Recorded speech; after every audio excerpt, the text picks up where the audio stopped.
রাজধানী শ্রীনগর থানার অন্তর্গত মৌলভীনগর নেপালি টিলা এলাকায় সোমবার বালি বোঝাই একটি লরি খাদে পড়ে মর্মান্তিক মৃত্যু হয়েছে চালকের।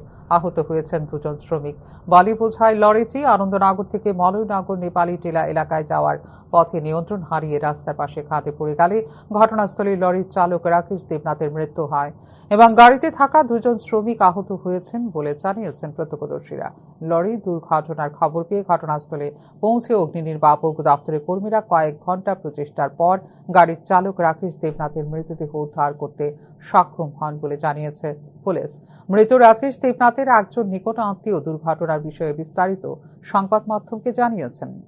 খবর পাইছি দৌড়াইয়া দিচ্ছি ভাই, এই অবস্থা অনেক তোমরা দ্বারা সবাই যোগাত ডেড বডি একটু বার করার। কোন সময় ঘটনা? কোন সময়টা আমি শিওর করতে পারিনি। আমি হঠাৎ করে আধা ঘন্টা খবরটা পাইছি, দৌড়াই আইছি। কোন জায়গায় এসে ঘটনা? কোন জায়গা হয়েছে আমরা যে মোলনগর বাইপাসটা ওইটা নেপাল বিভাগের নিচে জল ট্যাঙ্কির উল্টা সাইডে। কতজন আসলো গাড়ির মধ্যে? গাড়ির মধ্যে আসলো তারা কইতে পারেন স্টাফ থাকে 3 জন জানা মতো, ড্রাইভার একজন 4 জন। নাম কি ড্রাইভার? রাকেশ দেবনাথ। এখন অব্দি কি বাইক করতে পারছেন না? না এখন অব্দি ওখানে গাড়ির নিচে আছে। মানে ডেড বডির বার করানোর কোনো